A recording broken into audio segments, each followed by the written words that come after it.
Hey guys, welcome back to the channel. My name is Sam, and in today's video, we are building this monstrosity that barely fits on our workbench. This is called the Valley, and it is huge. And we're going to show you how to build it today.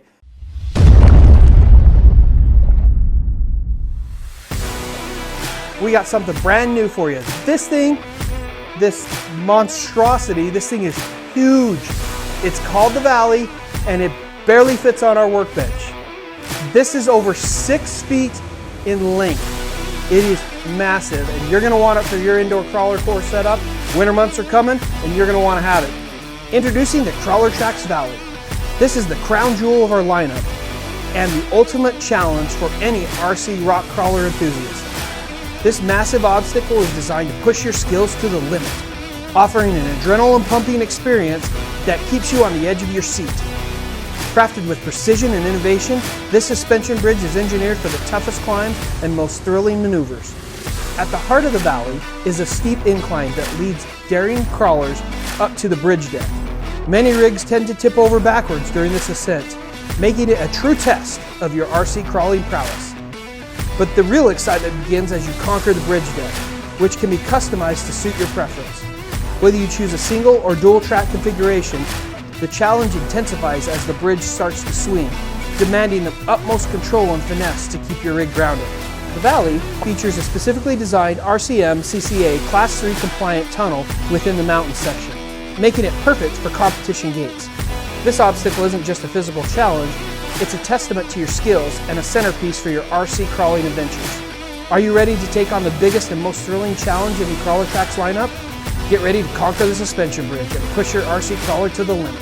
This obstacle has a build difficulty of 5 out of 5 wrenches. Now we only gave it that because there's a lot of parts and pieces, and it does take some time. You should probably set aside about 2 hours to build this thing. The longest part is stringing the wire on the bridge deck, but we'll step you through it. We'll get you through the whole process.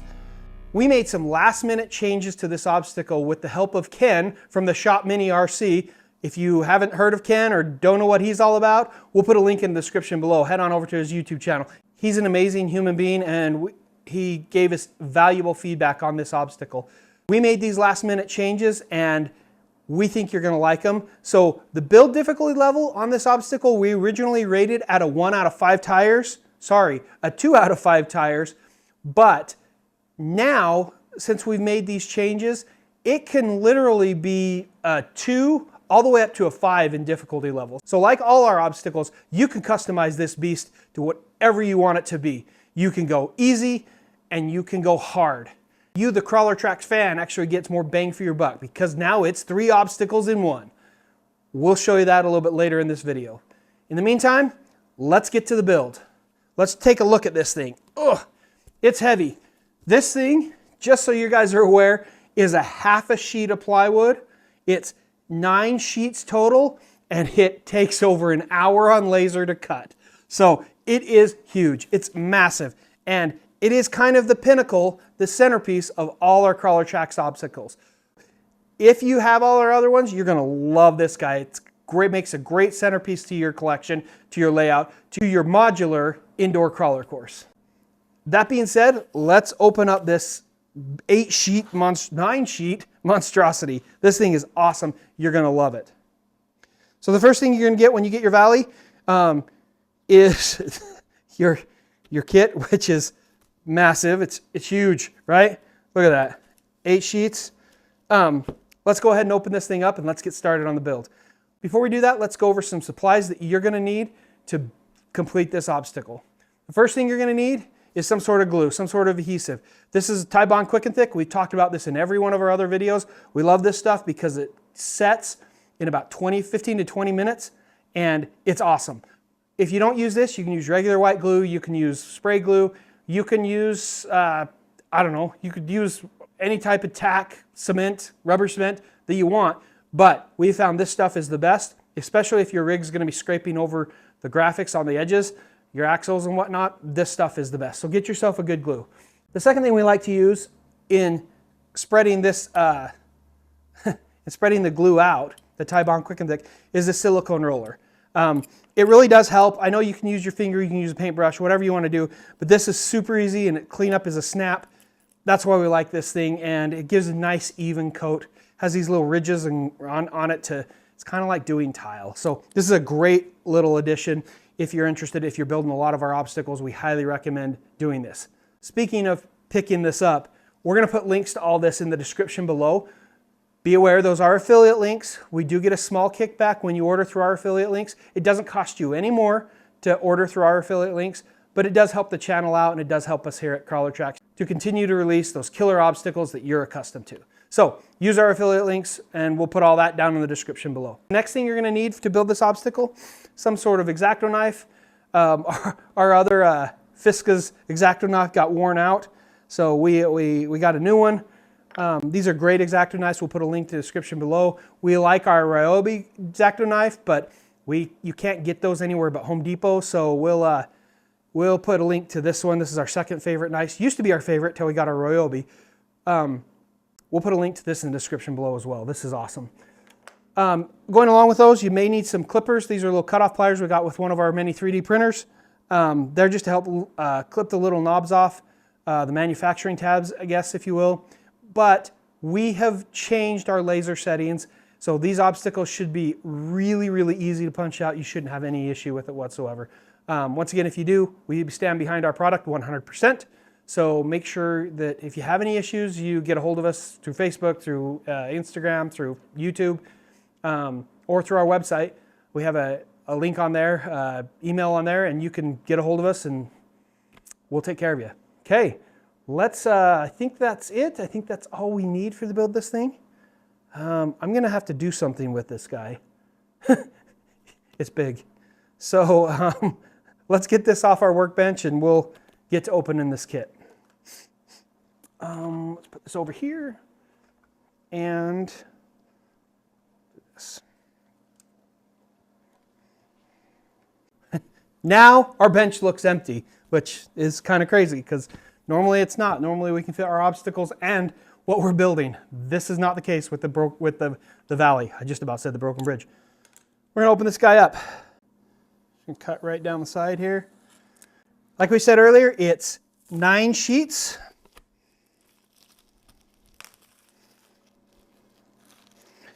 Ugh, and they're heavy.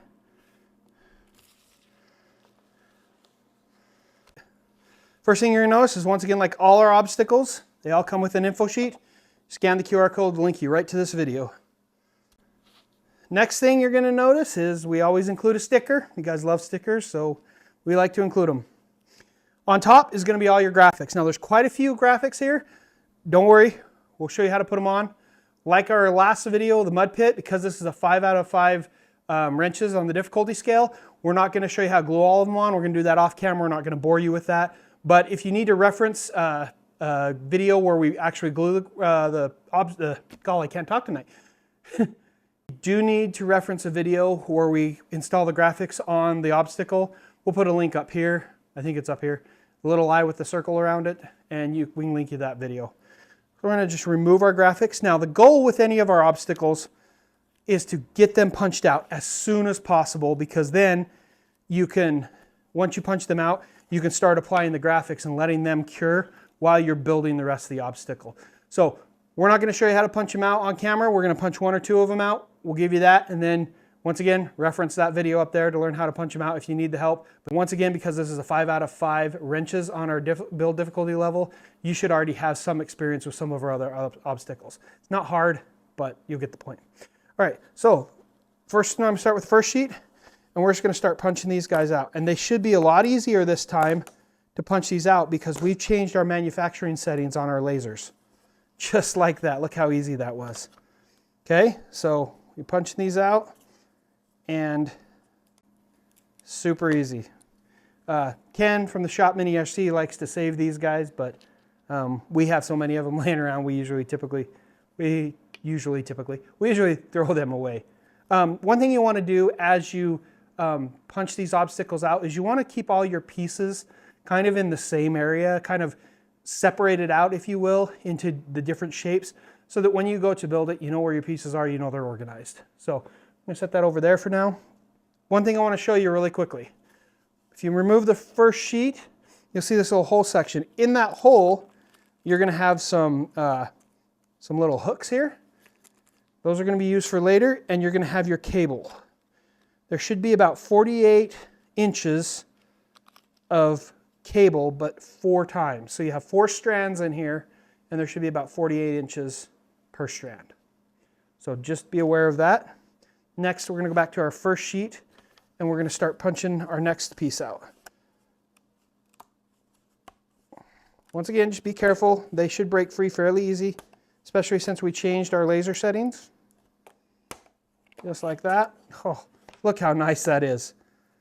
Ken also likes to put these little guys in his mud pit. So if you have a mud pit, go ahead and throw those in there. If you saw our Axial Fest Badlands video, you saw one of the rigs running through our mud pit, our prototype, when it was a prototype, and you see all sorts of little wood pieces in there that Ken threw in there. Thanks, Ken. That's it. That's how you punch the pieces out of the wood frames of the sheet. It's super easy, and we've made it even easier just for you. We're going to punch the rest of this out off camera, and we will be back to show you when we start gluing the graphics on. So we'll see you in a minute. Okay, one other thing. As you get down to the lower sheet, it's right before sheet 8, we have this thin piece. These, if you have our obstacle, the wave, you're familiar with this type of wood. It's a little bit different type of wood. It's thinner and it's fairly flexible. I'm just going to show you how to punch one of these out really quick. You got to be somewhat careful. These are insanely fragile when they're not in the obstacle. When they're in the obstacle, they're pretty sturdy, believe it or not. But while they're not there, just be careful. And if you have to use the wiggle technique to get these punched out, don't be afraid to. I just like to work my way along, making sure we break all the little manufacturing tabs free. And if you can't, I just break the little pieces in between the slats free as well. Just be careful. You should be fine. If you do by chance break one, we offer replacement tracks on our website. So head on over to thehangarrc.com or CrawlerTrax.com and you can pick yourself up a replacement track. As you can see, I'm just breaking these as I go down. That kind of, I found, helps removing these, just kind of getting them out of the way. It makes a little bit more of a mess, but it actually makes it easier to remove the obstacle if you just lift those up and break them. As you can see, that whole side just basically came out everywhere where I broke those off. And then we can flip it over and we can just work it the rest of the way down. Just take your time. And then you get a piece that looks like that. Now, what you want to do is you want to punch these out to allow maximum flex on these pieces. If I don't stab myself with my knife. And as you can see, as I push them through, they come out super easy. So it shouldn't take long, and then you just pull them out. Shouldn't take long at all because, once again, we've changed our laser settings and made things a lot nicer for you, the builder. Sometimes they just fall out. It's kind of fun. And you don't have to use an X-Acto knife. You can use a screwdriver. You can use one of your little hex drivers for your cars, Allen wrench, anything that's small enough that will fit between these little pegs here, or the little slats, if you will. All right, and that is done. I just got to go peel these off the back. Making a mess. There we go. Now that they're all punched out, that allows the track to flex a lot more than when you don't punch them out. So make sure you get all these little pieces out. I have seen some people not punch those out, and it works, but just remember, if you punch them out, you get a lot more flex out of the piece, and you don't risk breaking it as easy. Let's set this piece aside, and once again, I'll see you in a few minutes after we punched all the pieces out. All right, guys, we're just down to our last few pieces of punching these out of the frames. It's a chore, I know, but you should be good.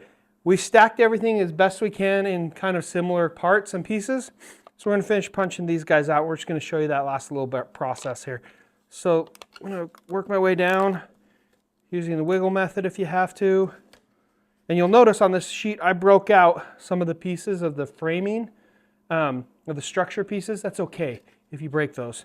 So I'm just going to do that here. I'm going to try to break this out just like that, very carefully.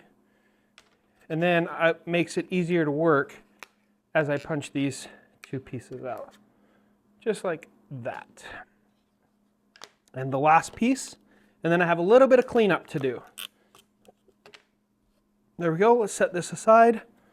On the cleanup, before we talk about parts and pieces, what you need to do is everything has these little pieces in here, and it's easiest if you get one of them out, or you see I can take this out and use it to punch these other pieces out, or what I found is even better than these little pieces that you're just discarding, grab what we call a hoodoo bracket. It looks like this. It's kind of a T-shaped piece, looks like a double T, and just punch these out with the hoodoo bracket. And that makes it so quick and so easy to punch these guys out. Same with the big ones. You can just turn the hoodoo bracket upside down like this and just punch it through. Right? Super easy. Do the same thing here. And then two at once. A twofer. Just like that. All right, let's set that aside. Got lots of little pieces left over. Same thing with these. Just take your hoodoo bracket and start working them out. You have to punch all these out because this is what gives you your adjustability of your bridge deck. And we'll show you what we mean. It adjusts the tension on it, I should say. Make sure we punch every single one of these little squares out. Now, as you're punching these out, if you have little tabs with our new laser settings, and I know I keep talking about that, but with our new laser settings, you shouldn't have very many tabs to clean up. But if you do, I'm going to show you what that looks like and how you can clean them up. Well, I got that done. A few little pieces on the back, but that's okay. I'm going to set that aside. Oh, I got two more right here. There we go. All right. And don't get your hoodoo bracket mixed up with these little pieces of fodder. On these straight pieces, let me find one. There's one. With, see that little tab right there? That's where your pliers or your X-Acto knife come in really handy. You can take your little plier and just, your little snips, I guess, and just snip it off. And it's nice and smooth. Or if you need to, you can take your X-Acto knife and just smooth it up. Let me see if I can find another one here. There's one. Same thing. There's a little tab. Oh, there's a little piece right there too, but there's two little tabs there. They shouldn't be there. They shouldn't be there, but if they are, just take your X-Acto knife and just cut them away, or your little snips. That's how we use those utility knife or X-Acto knife and snips to clean up our pieces. Throw those away. Now, we got a lot of parts and pieces here.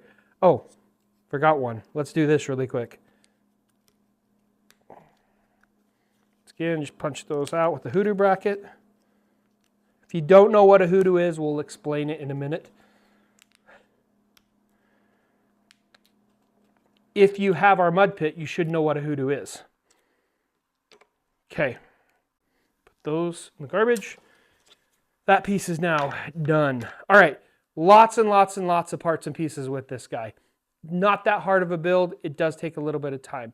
Let's review the parts list with you so you know kind of what you have and what you're working with. First things first, let's start with the hoodoo brackets. We have included a ton of these in the kit. The reason being is because these tend to break on occasion, and so we just thought we'd throw in some extra ones to give you a bunch so you don't, if you need them, you need them. If not, put them in a Ziploc baggie and store them. But there's a lot of these. I don't even know. There's a mosquito. Can't believe those things are still alive. It's freezing in Utah. I don't even know how many there are included in the kit. I didn't count when we were designing them, so I don't know, but there's a lot of them. They look like these pieces, and there's just a lot. So first of all, you'll have the hoodoo brackets. Second of all, let's move on to the bridge deck pieces.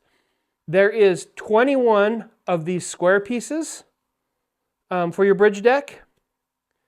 And there is, let's see, 42 of these funny shaped or kind of pieces that look like broken bits of wood. And this is your 2-track system, where the square pieces is your 1-track system. So if you want to build it with a 2-track system, it makes it a little bit more challenging because now your rig's going side to side. Or if you want to build it with the single track, you can do either one you choose. So that's why we include the 4 cables. You can either build a 2 with 4 cables or 1 with 2 cables. You could technically use 4 cables on this guy, but it's really not necessary. But we put the holes there just so you can, if you choose. Why we're talking about holes on these pieces. Let's get a couple of them here for a sample. You'll notice that some of these holes aren't punched out. Some of them are, most of them should be. We've set the laser so that it actually cuts the whole hole, but sometimes those pieces don't fall out in our laser grid and they get stuck in the hole. So all you have to do is take an X-Acto knife and use the tip of it and just push those out. You shouldn't have to drill them. These holes are plenty big to fit the wires. And all you have to do is punch them out and they should come right out, and you should very easily be able to use those holes. You shouldn't have to pre-drill them. I'm reiterating that. You shouldn't have to pre-drill these holes. They come plenty big. So just be aware.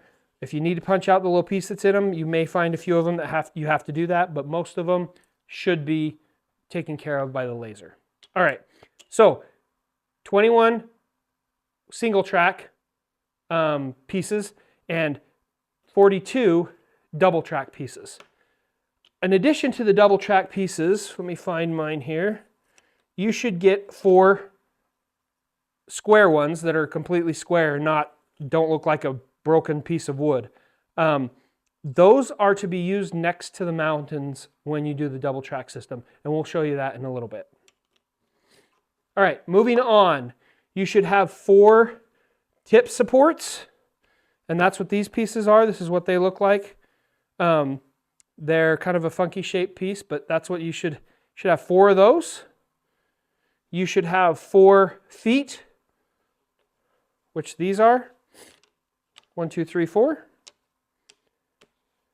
You should have 4 comb, or what we call fingerboard pieces. They look like this. Should be 4 of those. There should be 22 what we're calling topo pieces. Actually, there's 24, but we're going to talk about those other pieces in a minute. And they're the topography type of pieces that are used in the mud pit. And they're all different, so you really can't say they're the same. They're each one's unique. But as you can see, there should be 22 of these and 2 pieces that have 4 holes in them that are just square and straight. We'll show you what those are for. It's another way you can customize our product, but you should have 2 of these and 22 of these terrain pieces, if you will. You should have 4, or sorry, there's that mosquito. You should have 8 mountain pieces, 4 that are peakless, that don't have the peak on, and they look like this. They obviously don't have the high peak on them. And 4 that have the peak on them right here. So, and I missed punching these out. These little pieces along here. That's for your track. We'll get to that, and I'll show you how to punch those out. That's super easy.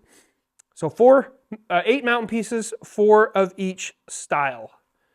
You should have 2 hoodoos. Those are these 2 pieces. That's what they look like. And the rest are under these graphics. You should have 3 expansion pieces. 2 that are similar, like this.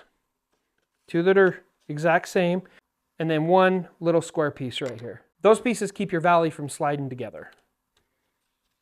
I don't know what we're calling them yet, but that's what their job is. You should have 4 tracks. 1, 2, 3, 4. There they all are. These are the fragile pieces. Remember, they're fragile until they get in the frame. Once they're in the frame, we've never had a problem with them. So be careful with them when you're punching them out. Be careful when you're handling them. Be careful when you're installing them. Once you get them installed, you shouldn't have any problem whatsoever. Okay, 4 pieces.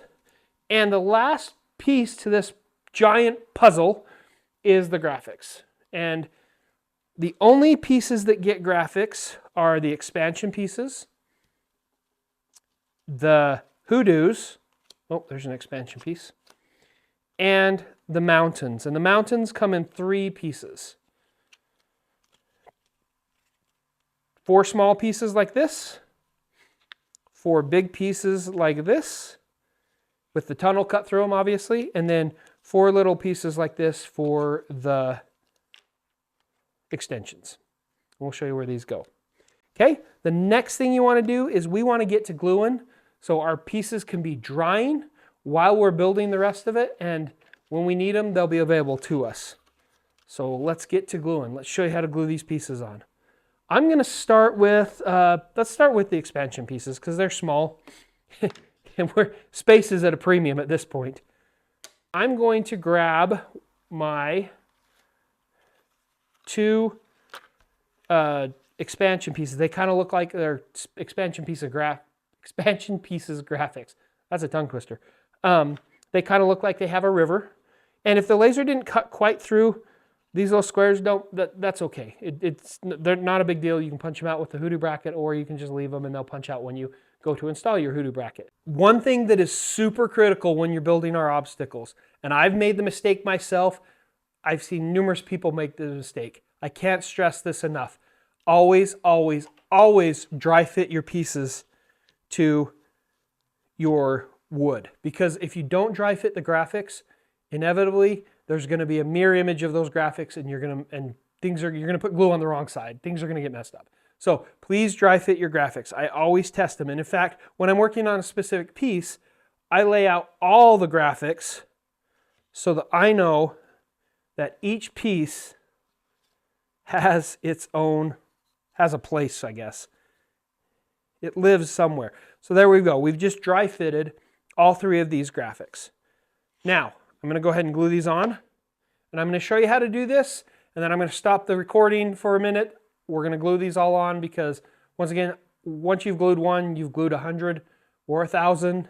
So just, if you need more help and more tutorial, we'll put a link to a video again up in the corner, and you can check out that video on how to glue the graphics on. But they're all the same. First thing I'm going to do is grab my Tybon Quick and Thick. And kind of a pro tip here is the laser tends to leave burn marks on one side of the wood and not on the other. As you can see, there's a little bit here, but there's more on this side. So I like to glue the graphics where I can to the side that has the most burn marks on them. It's unavoidable, but those burn marks are there, unfortunately. You could sand them down if you wanted to, but I just like to cover them with the graphics. So I'm going to put it on this side with these burn marks, which is actually the underside of the laser, the back side of the laser. So if you hear me refer if you can't talk today, if you hear me refer to it as the underside or the back side, that's why. I'm going to take my Quick and Thick glue and take the lid off. There we go. Oh, little cap fell off. All right, because I like to take the lid off because I like to do things quick. So, and thick. I think I made that joke last video. Anyway, so I'm just going to put some glue on here. Do not overdo it because you'll regret it and have a mess. Grab your silicone roller, and I'm just going to roll it out on the piece of wood. Okay? You can spread it with a paintbrush. You can spread it with your finger. It's up to you. Now, one thing I like to do is get a nice thin coat on everywhere but where these holes are. And I do that for a reason, because I don't want a ton of glue to get down in those holes, because then I just have to clean it out. Otherwise my pieces won't fit in there, or I have to clean it out afterwards when it's dry and with an X-Acto knife, and it's not a fun experience. So I try to get as little as possible around the holes, but once again, making sure there's enough that the graphics aren't going to peel up. So it looks like I need a little bit more glue, not a bunch. I'm just going to put a little bit over here, and just a little bit more here. And then I'm going to finish rolling this out. Now, if you do get glue in the holes, it's not the end of the world. Don't freak out. You can clean it out with an X-Acto knife, with a Q-tip, with all sorts of stuff. This glue is water soluble, So if you wanted to, you could clean it out with just about anything. Another pro tip is don't put too much on the wood because the wood will tend to warp a little bit because it is plywood. It's a sandy plywood, and so it will tend to warp just ever so slightly. Over time, that warpage will come out, but just be aware that if you put too much glue on it, it will tend to warp. So it shouldn't affect the way the obstacle performs, but it will warp on you if you get too much glue. All right, so that piece is well covered, and I made a mess on my workbench. Lovely. And then I use my tray just to hold my thing. I usually don't pour it in the tray because it wastes a lot of glue, so I typically don't do that. Take your graphic, like to set it on, and I like to move it ever so slightly just to spread that glue onto the paper. Using the table as my friend, make sure everything's lined up, and then clean up the edges with your finger, and then I like to put it face down, face down, and then I put something heavy on it. In this case, I'm just going to go ahead and use my Tybond Quick and Thick bottle. I've used my wife's Pyrex dishes, which I absolutely love because their weight is constant across the whole thing, and most of the pieces that we build fit under her 14 by whatever Pyrex dish. I've used clamps in the past. By the way, we'll put links to the clamps in the description below. I've used remote transmitters, I've used cars, I've used wheels, I've used everything. So just get a little bit of weight on it till it dries. All right, so there is gluing. The rest of the pieces should be the same. Once again, make sure you dry fit. Let me just show you a couple quick things before I leave you and install my graphics, just so you can kind of see how these graphics are applied. I'm going to take my big mountain piece, the one with the peak on it, right here. Let me move this guy out of the way. You're in the way. Let's move you over here. Okay, once again, take your big mountain piece with the peak on it and take your mountain graphic. Now remember, there's two sides here. There's a left and a right side, and there's 4 of them. So you have to dry fit to make sure you get the right piece. Obviously, that's not the right piece because when you put it on there like that, that's going to be backwards. So this is the right piece here. That goes on the mountain like that. Like, that didn't make a lot of sense. That goes on the mountain. And then these also have a right and a left. So make sure you grab the right one. And then this just glues right next to this piece, butts right up against it. We had to steam this because this piece was too big to fit through our printer. But once you put those together, you barely notice it. And this paper is thick enough that they can actually butt up together like a butt joint. So it's a really strong joint. So you shouldn't have any problem there. It's like I said, it looks really good. The last piece I want to show you where the graphics go is on these guys, these support pieces. And once again, they have right and lefts. And these little pieces go on these graphics, or not graphics, they go on these pieces. And they just fit on right there. There's 4 of them. You'll have a right and a left. So here, you'll see. And then here, these go on like that. So you see there's a right and a left one. Make sure you install those graphics correct. 1 graphic per piece. They're not double-sided, just 1 graphic per piece. All right. I'm going to pause the video. We're going to glue all our graphics on, and we will be right back. And I suggest you do the same. Now we have all our graphics drying. They're all glued on and they're drying. I'm going to set this aside and we're going to focus on the bridge deck right now. While our graphics are finishing drying, let's focus on building this bridge deck. What you're going to need for the bridge deck is you're going to need the wire and the 4 little hooks, or 8 little hooks, I guess, if you will. And depending on which bridge configuration you build, you may or may not need all the hooks or all the wires. So just be aware, all right? So the first thing I'm going to do is we're going to get rid of our straight bridge deck because we're going to be building the 2-track system. This straight bridge deck is exactly the same, except you only use 2 wires on the outside. You can use 4 wires if you want because we've put additional holes in the track, but it's really not necessary. Just use the 2 wires on the outside and you should be good. Let's set these aside.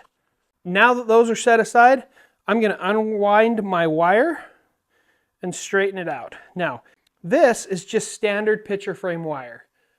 And if you purchase an additional set of wires, either from our website, or we'll put a link to Amazon down in the description below, or go to your local frame shop and pick some of this up. They may even give you this much for free. It's fairly cheap. You can build 2 bridge decks with this kit. You can build the 2-track system, which utilizes these pieces, and you can build the single track piece with the pieces we just set aside. So just be aware, if you get a little bit of extra of this picture frame wire, you should be able to build both tracks and then swap them out as you want to change up the obstacle. So super easy, super cool, and just a little something extra we throw in there so that you can have the capability of building an additional bridge deck and once again, making that obstacle modular so that you don't get bored and it's not a one and done. All right, now that we have these wires unwrapped from the roll, I'm just trying to straighten them out a little bit. This is probably, in fact, this is the longest part of building this obstacle, is threading the bridge deck to the wire. Just take your time. You can make it however mild or however wild you want. You can space the planks out. You can keep them close together. You can evenly space them out. You can make them kind of random. But remember 2 things. First of all, you have to make them about the same length. So you're going to spend a while adjusting these wires, which can be done, and I'll show you how to do it.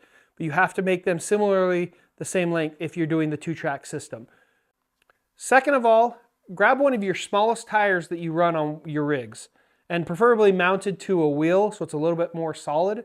And use this as a guide for your spacing.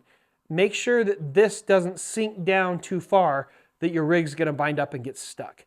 I've never had the problem because I've never spaced mine very far apart, but if you want to do that and you really want to test your rig, just grab one of your smallest tires. This is a takeoff from a TRX4. No, this is a takeoff from an SCX24.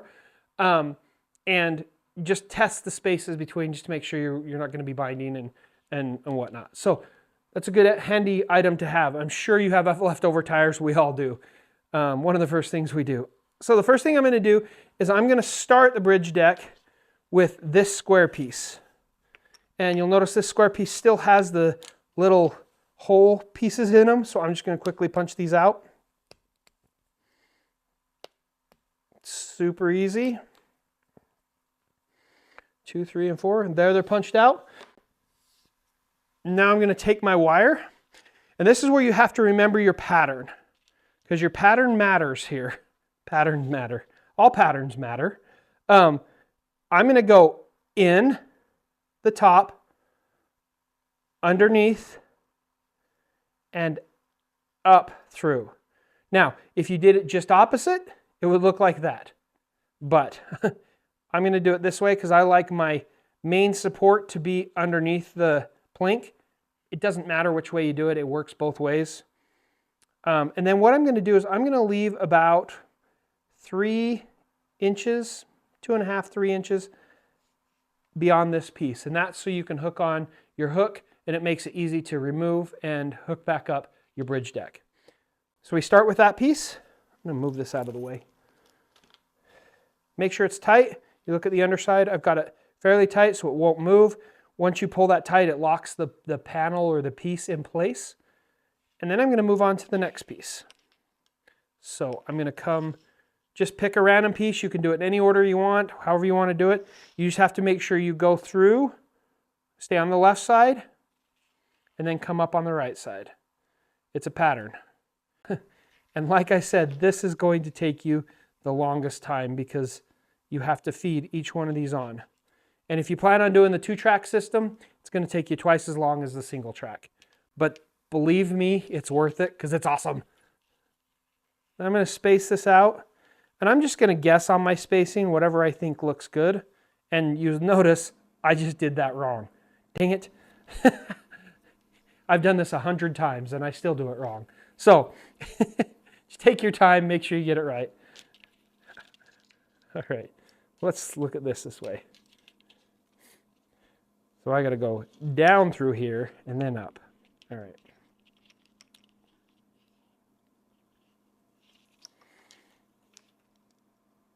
Yep, there we go. That's right. And like I said, I'm just guessing on my spacing. I've never had a problem not guessing, but you don't have to add all 21 planks per track. You can add 18 or 17. But depending on your spacing, it's going to change. So what I'm going to do is I'm going to continue to do this off camera. I'm going to get these bridge decks built so that you don't have to sit here and watch me do this. And it'll give you time to pause the video and do your bridge deck. And then we'll come right back when these are all done and we'll finish up the build. After this is done, the build goes relatively quick. Within 15 or 20 minutes, you should have a fully assembled bridge and bridge deck.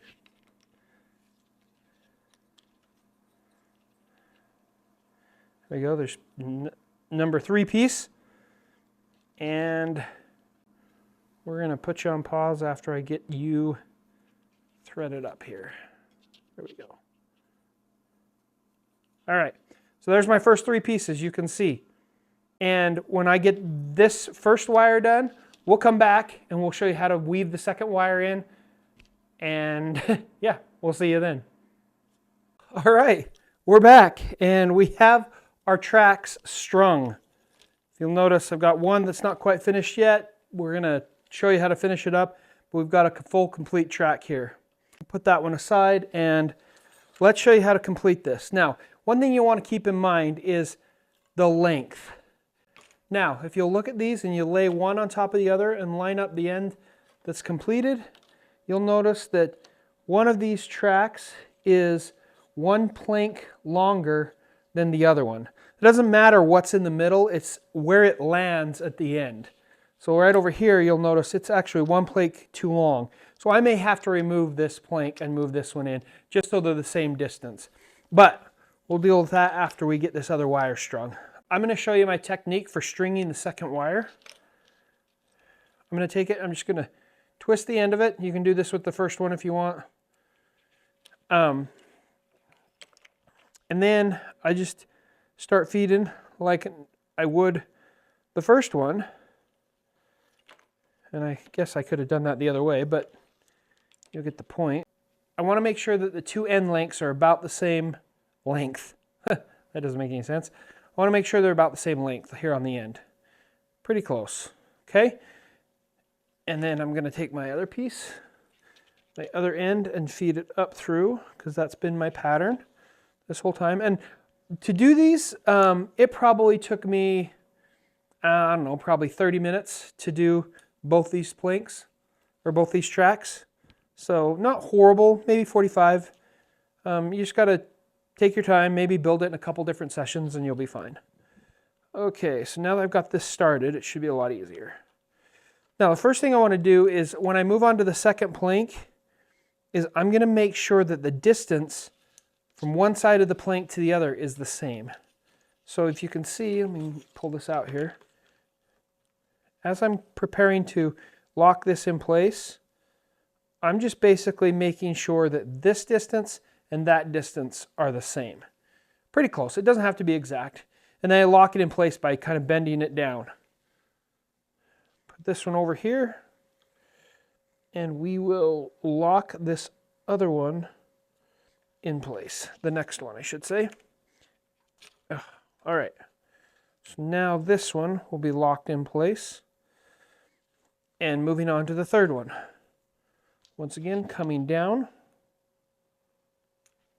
And if your wire starts to fray on the end, you can definitely cut it off just a little bit with a pair of cutoff pliers, a pair of wire cutters, but I just like to retwist it. Not that big a deal. This one, I'm going to come in once again, making sure that they're the same length here and here, and then lock it in place and feed it back up through. And I just repeat this process over and over and over again until the bridge deck is completed. So now you'll see that those are about the same distance. Moving on to the next one.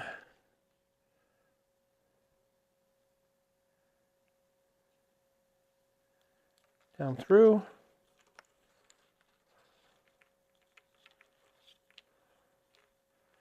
Well, that's a big gap. No, that's a big gap there. That's all right. A little bit more challenging. About the same distance, lock it in place, and put it back up through.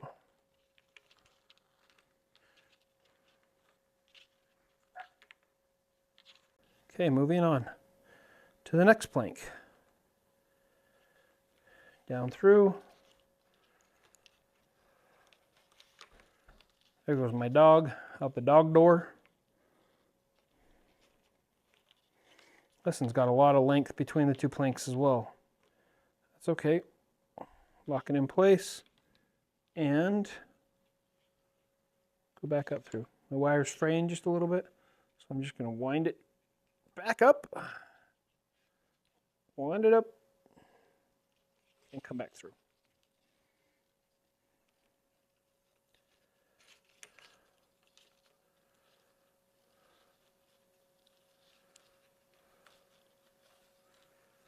Making sure the wire doesn't twist on the bottom. And now that one's locked in place. Moving on to the next one. And so on and so forth. So I'm going to finish this up, and then when we get to the last two planks, I'll show you what we're going to do to make sure they're the same length, and then we just have to put the valley together and we're done. So I'll see you in a bit.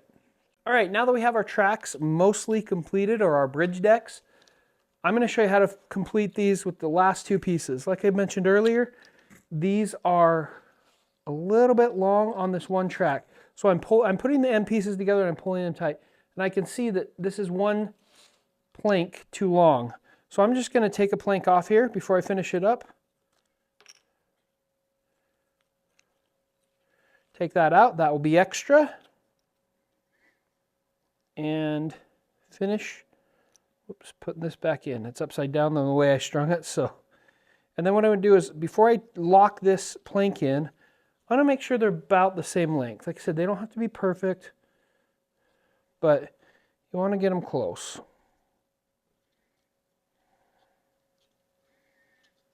And that's when they're pulled taut, like that. Okay, so I'm pulling tight, and that's about where it is. I'm going to go ahead and feed the other wire in. Once again, making sure that, of course, I did that backwards. There we go. Oh, I did the whole plank backwards. Well, let me do this side first, and I'll lock it in, then I'll fix the other one. Doing it upside down is not my preferred way. So I make sure these two are, this is the same distance on this side as it is on this side. Hope you can see that. And then I'm just going to lock it in place, and then I'll fix the other side. There we go. I just pull this one out and go down through, and making sure those are the same distance. Once again, they're pretty close. There we go. And feeding it back up through. All right. Now, maybe I can get this through. There we go.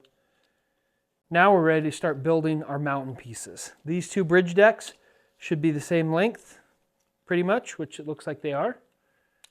And those are good. Let's set those aside. Try not to tangle them. And let's work on our bridge decks. These should all be dry at this point. Graphics look phenomenal. We have 2 right pieces and 2 left pieces. And then I forgot to punch these out, so I'm going to quickly just go through and punch these little pieces out.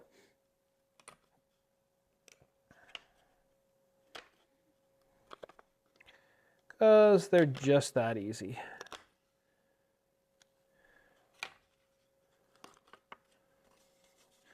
There's one.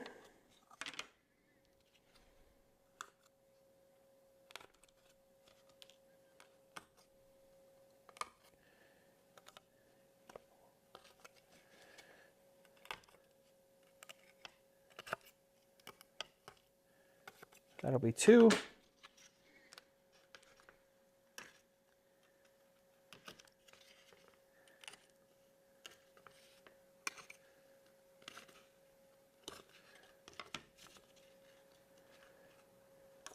There's number 3. And the last one is coming right up. There we go. There's number 4. The first thing we're going to do is we're going to focus on these mountain pieces. Each end of the bridge has 4 mountain pieces. So I'm going to start with one with a graphic on it. I'm going to turn it so the wood is facing up, not the graphic. I'm going to grab my track pieces, or one of my track pieces, right like this. And you'll notice there's a short end and a long end. The distance between here and here is different. The short end goes towards the bottom, or the narrow end of the mountain. So I'm just going to start there, working my way up the mountain very carefully and not breaking the track. Just insert these into the slots. And once they're all inserted, then I can kind of go through and make sure they're pushed down tight against the wood. They should rest tight, when you look at this, against this piece of wood right here. Okay?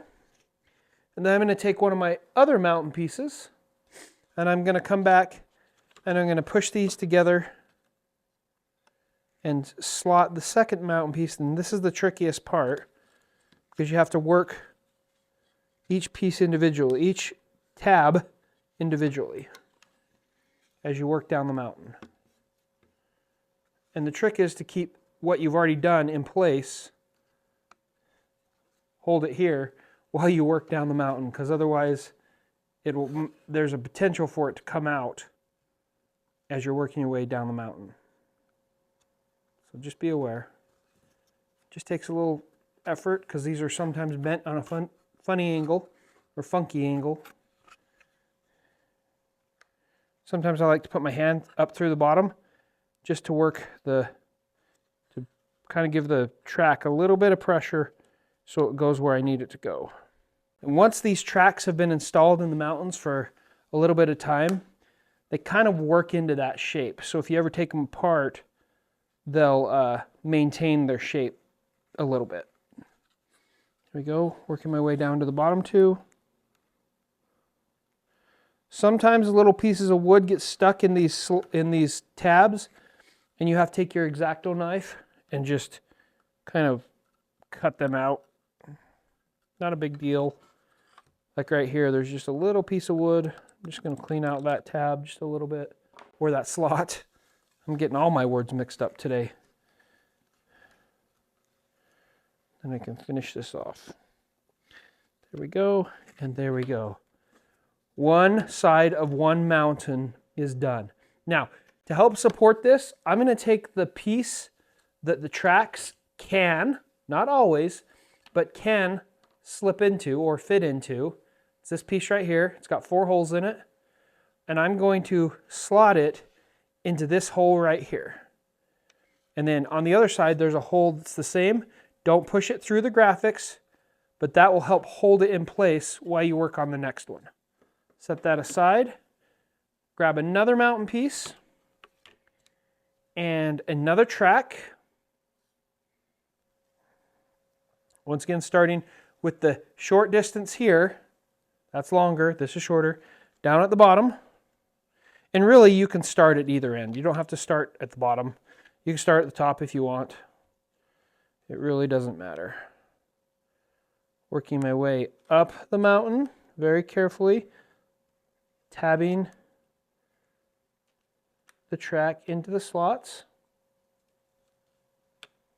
Don't put a lot of pressure on this track.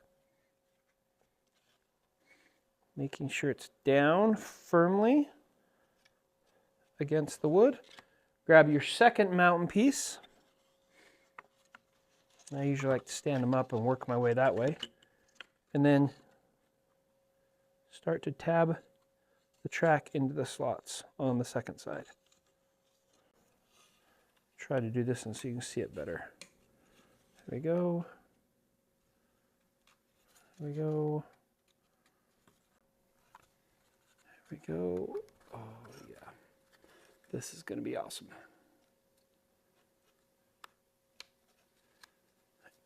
And with that, light pressure down, we have our second mountain piece done. Now I'm going to put it on the same piece as this one, just so it holds it together until I can get my feet in. To make sure it's in the slot. There we go. Now that should hold those two pieces together while I work on the next one. Same process. You repeat this 4 times. Okay, we've got our mountain piece here with the peak, and we're gonna move over to our hoodoo brackets. Remember what those were called? Or what those were. I'm gonna take 3 hoodoo brackets. Get a couple of them here because I'm gonna need more than 3 for all the other pieces. And I'm gonna slot them down into the back side of the mountain with the peak. Here. Like this. There's 2, and then the third one actually goes vertically as opposed to horizontally. Okay? When those are all slotted in, I'm going to take the funky shaped piece. I don't know what we're calling this. The extension piece, the tip piece, the piece that keeps it from tipping. I don't know. And we're going to take and put the graphic side out, just like the graphic side out here. Graphic side out, and now it should slip right down over those 3 hoodoo brackets. Yep. And give it just a little bit of a tap, and that secures it in place. So it should look like this when you go to install your track. It's easier to do it while the track is not installed, while this is just a single piece. But you can also do it with the track installed. It's just a little bit more difficult. Not a ton, but just a little. So just keep that in mind. Next, we're going to take the piece that we already put the track in, and we're going to start working our way from top to bottom, once again, down the track. Repeat the same process on all 4 of your mountain pieces. The beauty of movie magic or YouTube magic. So I'm going to have to put these in. I just want to show you they can be done after the fact. So have to work it in here. You're not going to be able to see this, but I put those same hoodoo brackets in the 4 slots. There's 3 of them in the 4 slots, so there's 6 slots. And 3 hoodoo brackets.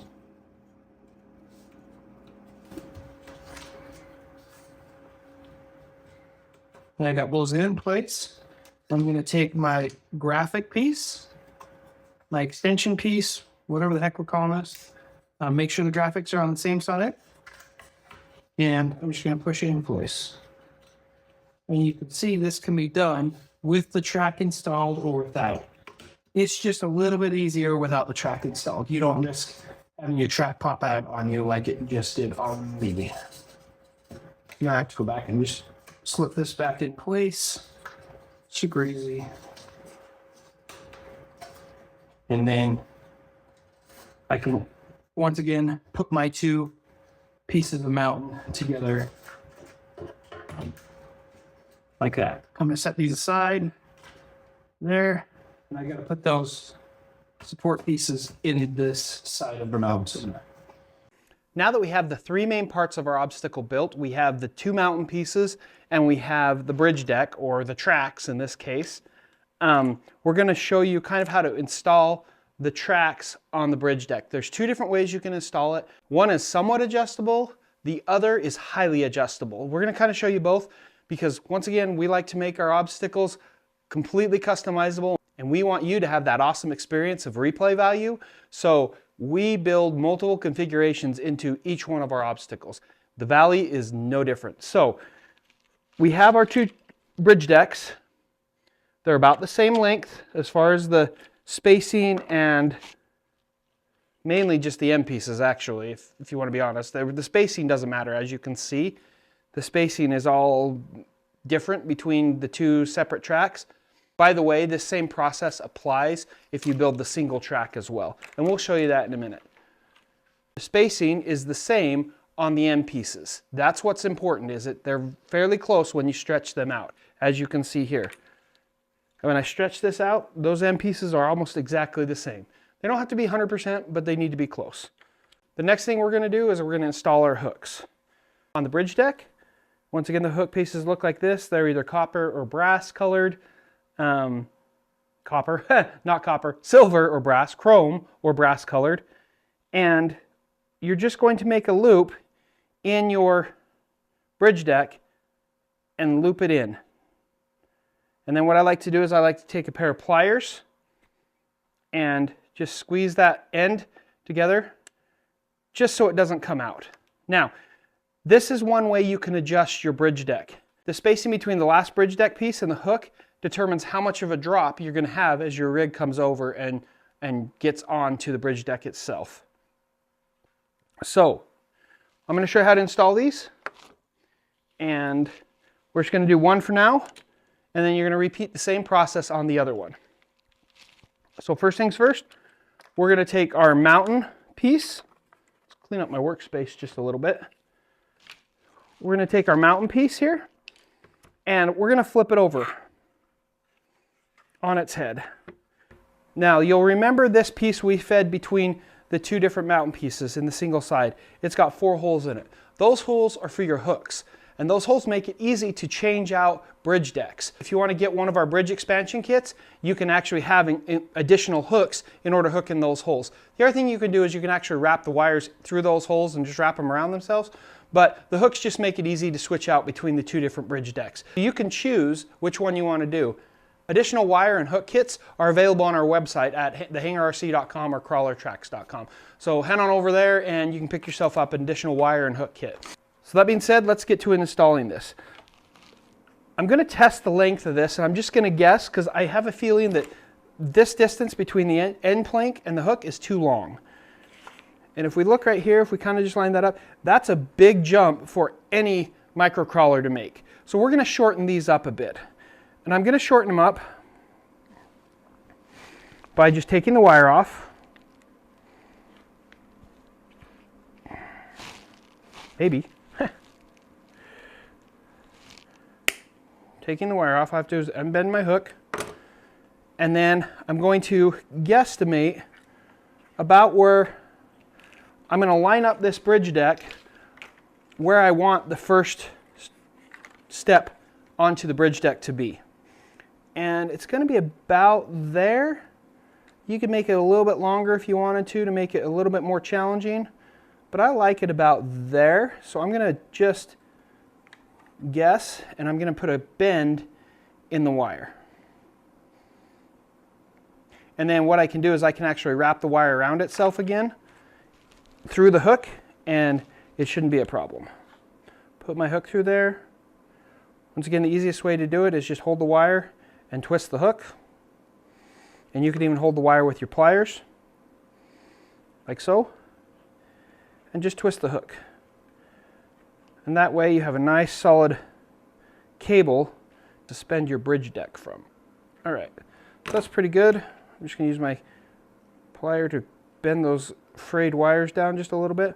And then I'm going to take my hook, and once again I'm going to bend it in with my pliers so that it doesn't come out.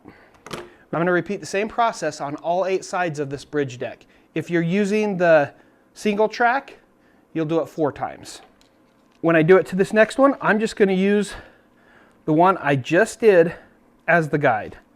So I'm going to pull those up. I'm going to kind of guess it. That's about the same length. And I should put it down here on my cutting mat and make sure it's 100% the same length. About there. Take this, run my hook through it, twist it, and then bend my hook. Just like so. Okay, that one's in. Repeat the same process on the other side. All right, guys, now that we have the track pieces completed, one thing we want to make sure with these track pieces at least the dual track pieces, is that the end square pieces are pretty close to lining up when you pull them tight, which they are, super close. The rest of them can be staggered however you design them, however you install them. Let's talk hooks for just a minute. These end pieces, these hooks, they are designed to be adjusted. So if you need to adjust it, for example, if you have your two tracks and one of the tracks is laying sideways like this, if you just shorten up one of the two lengths, it'll allow that track to sit flat. If you like it laying sideways because it's a little bit more of a challenge, feel free to leave it that way. But if you just shorten up one of these ends, that sideways lean will come out. Remember, it's all about adjusting the length between the end plank and the hook. That track will either lean to a side or the other side or sit perfectly straight. You just have to adjust these. And how you do that is you can see these two are a little bit different lengths. They're pretty close, but if I line them up on my grid here on my cutting board or my cutting mat, you'll see they're a little bit off. So what I'll want to do is take this one and just give it a good twist. And that will shorten it up. And that will allow me to fine tune the length of the individual wires that are connected to this track. I'm going to try it again. Pull them tight. They're pretty close now. I'm going to go a little bit further on this one. Pull it tight. Pull this one tight. And as you can see, they're super close now, and this track should sit relatively straight. I'll show you a little bit more about that as we install the bridge deck onto the mountain pieces. Now, there's two ways that you can install the bridge deck, thus completely customizing your experience as you crawl over the valley. I'm going to show you how to install the bridge deck one way on one half of the valley, or one mountain piece, and the other way on the other mountain piece. It is perfectly okay to run it in this configuration. Or you can run both the same on either end, depending on how you want your obstacle to perform and how you want to adjust the difficulty level. So the first thing I'm going to show you is what I would consider the easy way. If you have a younger sibling or a niece or a nephew or a child who's wanting to drive your rig over the valley and you want it to be super easy, I would set it up this way. If you want a little bit more of a challenge, I would have set it up the second way I'm going to show you. So let's get to it. I'm going to take my bridge deck. The first thing I'm going to do is I'm going to check the length of this wire to make sure this first plank of the bridge deck falls where I want it to fall. So I'm going to just guess where the hook will sit, and as you can see, there's quite a gap here for my tire of my rig to fall down in. Now, I may be okay with that and increase the difficulty level. Or I may say that's a little bit too far and I want to adjust it up just a little bit. And all you have to do is, once again, fold the wire over, hook your hook in that fold, twist it, and then do the same thing with the other side to adjust it. In this case, I like the bigger gap, so I'm going to leave it on this side. In this case, I've already adjusted this track to show you this, so if I flip it over, you'll see that this side is much closer to the track leading up the mountain. And that's about where I want it to be, and so I'm going to go ahead and install this side on the mountain itself. So the first thing I'm going to do is I'm going to flip the mountain over. Actually, take a step back. I'm going to take off this first piece of the mountain, this first topo piece, or this terrain piece, if you will. Then I'm going to flip the mountain over on its head. And you'll notice this cross brace piece right here. There's 4 holes in it. I'm going to feed my track up underneath, and when you're feeding your track, don't forget whichever side you want up. When your valley's upright, you want it facing down. I like the track so the wire's on the bottom, but you can run it either way. That's just a personal preference. It doesn't affect any performance. It's just aesthetic. So I'm going to slip this in right here. And it comes up through between the track and the first terrain piece. Not the first one you took out, but the first one that's left. And then what I like to do is I like to actually just run these hooks what would be upside down when the valley's sitting right side up. And I'm going to slip this in this hole, and because we bent those hooks out and made them less of a shepherd's hook, it will be easy to install them in these holes.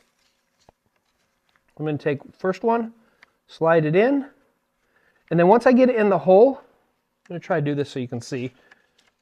A little bit harder when you have to look to see the hole. Just like that. I don't know if you can see that. I'm trying to do it so you can see. And then I'm just going to give this hook just a little squeeze just to bring it back into more of a shepherd's hook shape so that it doesn't fall out. And then when it comes time to take it out, if you're trying to adjust it or put a new new bridge deck on, you can just unbend that bend you just put in it. So I'm going to put this in, give it a little bit of a squeeze. There we go. Now those should be pretty sturdy and shouldn't come out. I'm going to grab my other track. And once again, I've adjusted these one side to be a little bit shorter because that's the way we're setting this valley, this particular valley up. I'm going to put my no wire side down, so my wire side's up because that's the way I want to run it. Same thing on this other side, and I'm really going to try to lean over here so you can see it from the above camera, the top down camera. Put it in the hole, rotate it around, and just give it a little squeeze. Careful not to put too much pressure on the tracks leading up the mountain. They are the fragile ones and you don't want to break them. And repeat the same process on this other side.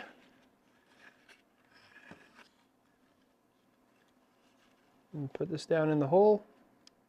There we go. Slide it through. Give it a little pinch. There we go. And now, if we flip our valley piece over,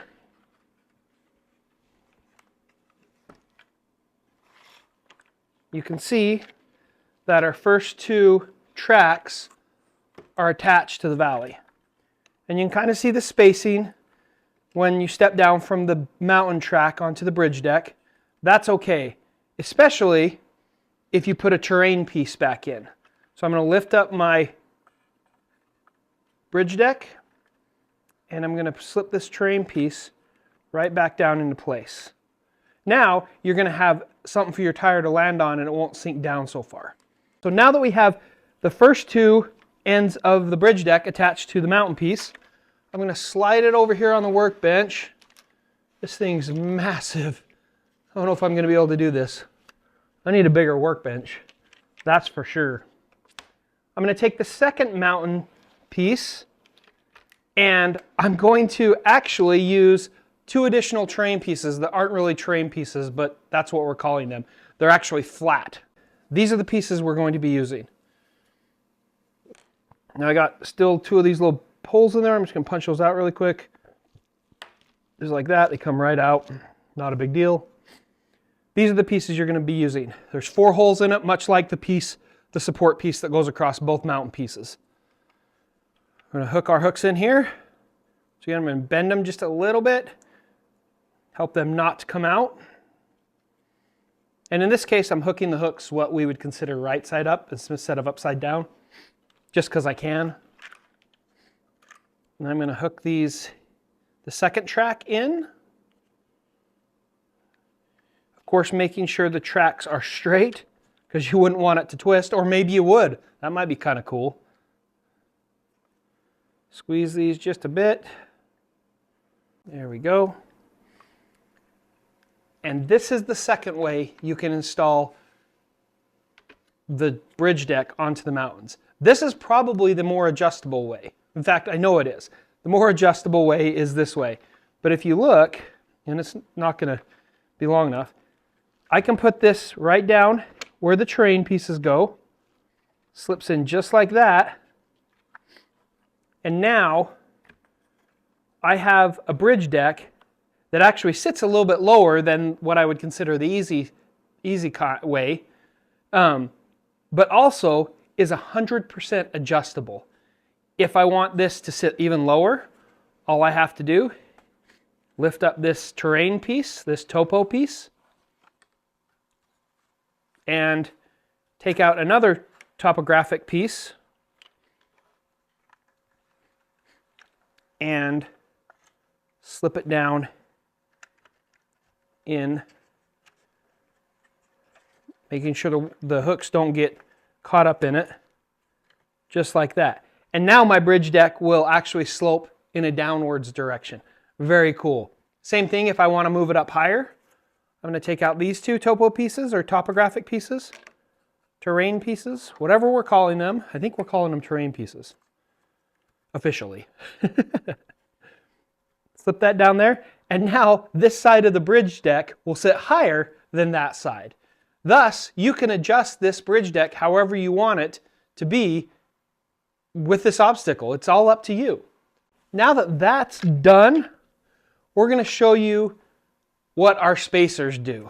And the spacers are these two pieces, and they also include the two hoodoos and the square piece that looks like this.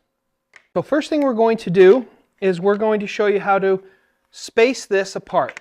Now, the reason why we have the spacer pieces is because if I were to put this down on a smooth surface, such as my desktop here or my workbench, or a linoleum, I guess linoleum isn't that smooth, but say a wood floor, if you try to put a heavy rig on this obstacle, the two mountain pieces are just going to slide together and you're going to be running on the surface and it defeats the purpose.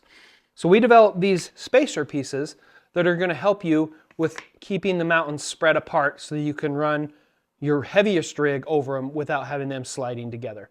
If you want to run this obstacle over a chasm, like Adam did from Cape Crawlers, or in other words, his kitchen sink, you're going to have to weight this down. And what he used is just some simple dumbbells. Put them in the tunnels because he wasn't using the tunnels at the time, and it held it down just fine. But this obstacle was designed to be used on a flat surface such as a wood floor, linoleum, tile, carpet, and that's where these pieces really come in handy because it keeps the mountains spread apart and they're fully adjustable depending on the length of your bridge deck. Let me show you how they work. So first thing I'm going to do is actually I'm going to take off this side of the bridge deck because it's easy and quick. Not that the other side isn't quick, but this is just a lot quicker. And this spacer piece, or spreader piece, sits right in the center of the bridge. Let me move this over here so you can see it. It sits right here, and you probably will have to squeeze these together a bit depending on your humidity. We've been getting a lot of rain here in Utah lately, and the humidity is, making the wood react differently. But all you have to do is give them a simple squeeze, line them up, and slide it in. Okay? It's that easy. You do that on both sides, and it keeps the mountain pieces of the valley apart. Let's show you how these actually are adjustable. The first thing I'm going to do is I'm going to take my hoodoo brackets, and I'm going to take two of them, and I'm going to place them in any one of these square holes in the end of the spacer piece. You'll have to play around with yours to determine what space you need between the mountains, depending on whether you want a tight bridge deck or a sagging bridge deck. It's up to you. That's why we allow for that adjustability. These holes are all 1/4 inch apart. So you have 1/4, 1/2, 3/4, 1 inch adjustability built right into this spacer bracket. Put this in here and you'll notice that now the inner two mountain pieces push up against those hoodoo brackets. If you repeat the same thing on the other side of the mountain or the other side of the valley, and I'm going to grab two more hoodoo brackets, and I'm going to put this exactly the same, third from the end. You don't have to. You can run them different. I could run 2 from the end on this one, and 3 from the end on this one, or 4 from the end on this one, and 1 from the end on this one. However you want to do it, however makes the most sense. depending on the tightness of your bridge deck. And then I'm going to put 2 hoodoo brackets in the center. And that's going to keep the 2 pieces connected. There's 1, and here's number 2. And then the cool thing about our obstacles, these hoodoos are all universal. You can use these in the mud pit. We're going to use these in future obstacles. Little sneak peek. But you can set this hoodoo over the top of this, and it hides the seam in the center. And if you have a low enough rig that can go under the bridge when it's tight, you can actually crawl over the top of these hoodoos. Obviously, I couldn't run my T-word high trail over it, but a shorter, lower to the ground truck, you definitely could. So that tightens that up pretty solid, and now I'll show you how they get put together. Slide this in, and those 2 mountains, no matter how much weight I put on the bridge deck, let's just put this back and show you. And you'll notice this is pretty tight. There goes the foot. This is way too big for this bench. All right, so you notice those are pretty tight, and no matter how much pressure I put on there, in fact, let's grab my high trail. It's not going to slide the 2 mountain pieces together. That's the beauty of our spacer bracket. Just like that. Pretty cool. You'll notice this is kind of sitting kind of tilted skiwampus-like. That's because we haven't quite adjusted the length correctly of our hooks on the end of our wire. Okay? All we have to do to remedy that is adjust that length, and then things will sit nice and straight and secure. Okay? These are also 2 different lengths. That's why it's leaning towards me, because this track is actually longer than that track. Once again, tighten up those ends, readjust them, rebend them, twist them, do whatever you got to do, and that will bring up, if you look, that'll bring up the length of that one, and then it sits pretty level. So now you'll notice when I put this stock high trail on there, the ends tend to tip up just ever so slightly. Well, we've come up with a solution to combat that. I'm going to take my high trail off. Let's hang him back up on the wall here. By the way, those are our CrawlerTrax off the wall hangers. If you're interested, we'll put a link in the description below. We have multiple colors. I'm going to take off the track for just a second, or the bridge deck. Ooh. All right. And you'll notice in the bottom middle of the mountain pieces, there's 2 notches right here and here. Those are designed to slip over the top of the hoodoo brackets on the spacer piece that kind of locks it in place and allows it not to tip as much. So I'm going to take this and I'm going to slide it right over the top of those hoodoo brackets in the ends, and that locks it in place so it tips less. It may tip just a little bit, but it's going to tip less. Let's reinstall our bridge.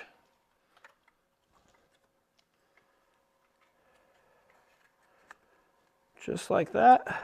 Now that we've showed you how to lock in the mountain pieces of the valley, we're going to show you how to space it further apart. In doing this, we're going to have to take off this bridge deck and replace it with our solid one, because we know in doing that, we're going to have to take off this bridge deck and replace it with our single track bridge deck, because we know that one is longer than this particular bridge deck. So I'm just going to take this off, and when we reinstall the single track, we're going to just make it easy. We're just going to use these to make it a little bit quicker. Plus it gives us additional length, and it allows us to show you the adjustability of our spacer.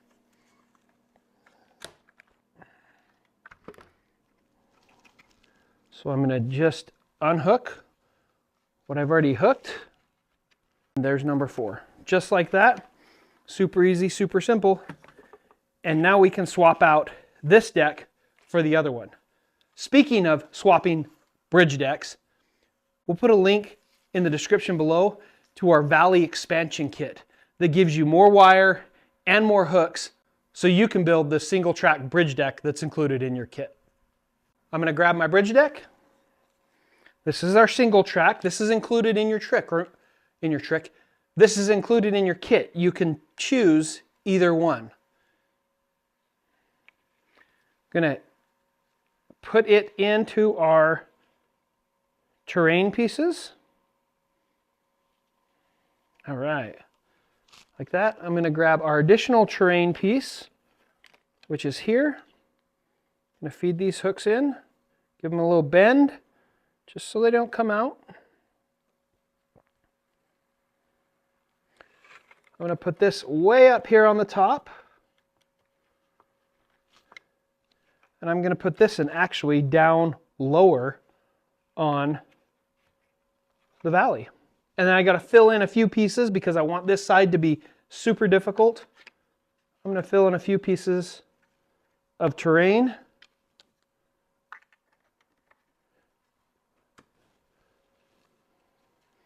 Just so now you have to crawl up over the top and then onto the bridge deck.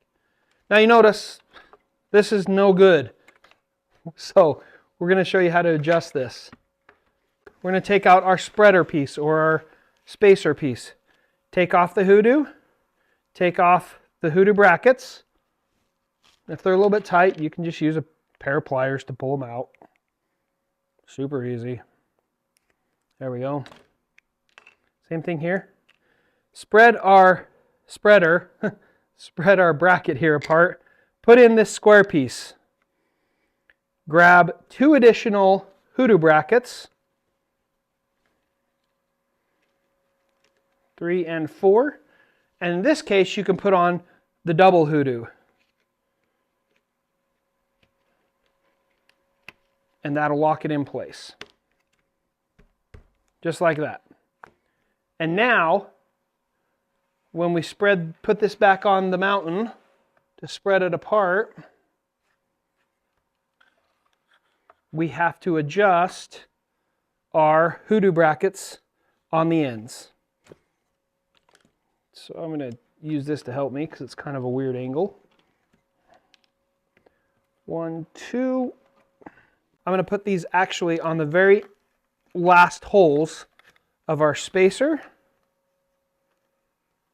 because I know this bridge deck is a little bit longer and I know it needs the spacer because I've run this bridge deck before.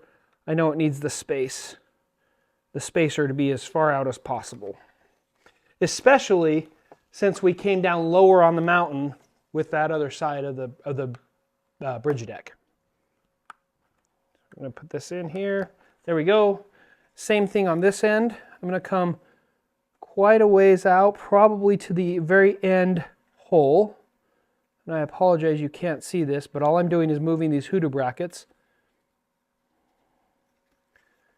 And put this in now. And just like that, we've got a bridge deck that starts up way high and goes way low with a climb up and out. Totally customizable. I don't know what else to say. This thing is awesome. Last thing you can do before I show you the 3-in-1 feature of this obstacle. Take your hoodoo brackets, 2 of them, slide them down here in the center. On top of the 2-in-1 hoodoo, I guess, if you will, the double hoodoo, that's what we're calling it, the double hoodoo. And then, just for aesthetics, or if your rig's short enough, I guess you could crawl over this, you can put this additional hoodoo bracket, or hoodoo, on top of the double hoodoo. And it kind of gives you a little terrain underneath there. It's kind of cool. Last thing, and I mentioned this in the first of the video, this is a 3-in-1 obstacle. Here's how. Take off your bridge deck. I'm just going to hang this up over here. Take your mountain piece. Make sure it has 2 feet on it, because the other one fell on the floor. Oh, fill in your terrain piece that I just took out with the bridge deck. And now, you've got something that is an extreme challenge to crawl over. Each end of the valley can be used as its own obstacle without the bridge deck, and it's totally epic. This climb up, this front side of the mountain is hard, depending on which topo pieces or terrain pieces you put in there. It is incredibly hard. It gives it the adjustability. You can rearrange the terrain pieces to be whatever you want them to be. I'm going to put some really hard ones in there, some really tall ones. That's going to cause your rig to want to tip over backwards. The cool thing about this is completely adjustable. You can do it however you want. You can customize it however you want. And just like that, it's a completely different obstacle, and I guarantee the climb into this, going up the inside of the mountain, is going to be insane.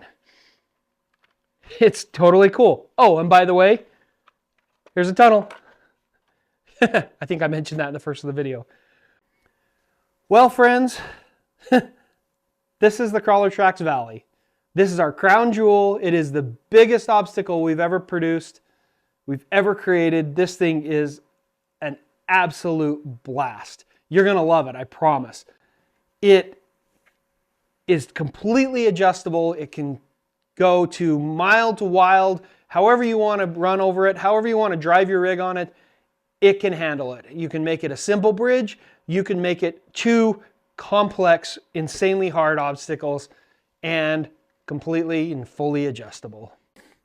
Thanks for joining me on this journey as we built the CrawlerTrax Valley. This thing is absolutely massive. It's our crown jewel. You're going to love it, I promise. If you're seeing this video, you can order this now. Go to CrawlerTrax.com or thehangarrc.com and you can grab one of these for yourself. And it is a wild ride for sure. It's huge. I can't say anything more about it. It's huge. And don't forget, we have a CrawlerTrax fans Facebook group. Wonderful community of people that are more than willing to help out. If you have questions about our product or just in general RC questions as far as crawlers are concerned. Wonderful group. Head on over to Facebook, search up CrawlerTrax fans, and it should be your first hit. And request to join. It's a great group of people. Also, if you like this video and you like what we're doing here at the Hangar RC, one of the easiest things you can do for us, and it's free, is hit that subscribe button. That helps us out more than you know. Also, give this video a thumbs up, smash the bell so you don't miss any of the future updates we do here at the Hangar RC, and leave us a comment below. If you made it this far with me in this build video, I applaud you. That's amazing. I know it's quite the process, but with a big obstacle comes a long build video. If you made it this far, hey, why don't you drop me a comment down in the comment section below, and why don't you say huge? That'll tell me that you've made it through this whole video and that, you know, you stuck around while we built the CrawlerTrax Valley. Last but not least, I want to send a thank you to all you guys, all you subscribers, all you guys that follow us on Instagram and on Facebook. You guys are amazing. You guys are the reason why we can do what we do.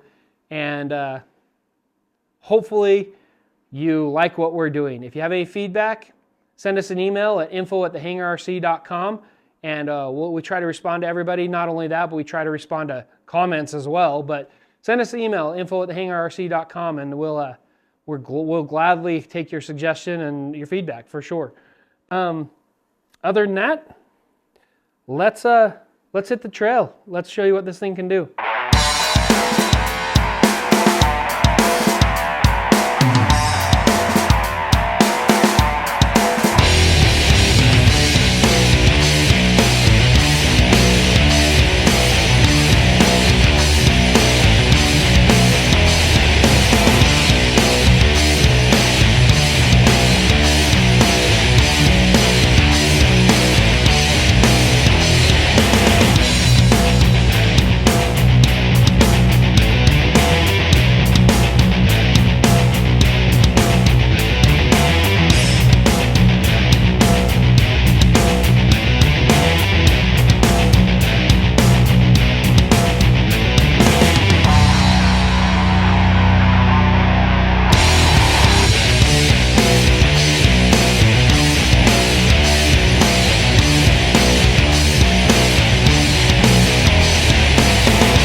next time, we'll see you on the trail.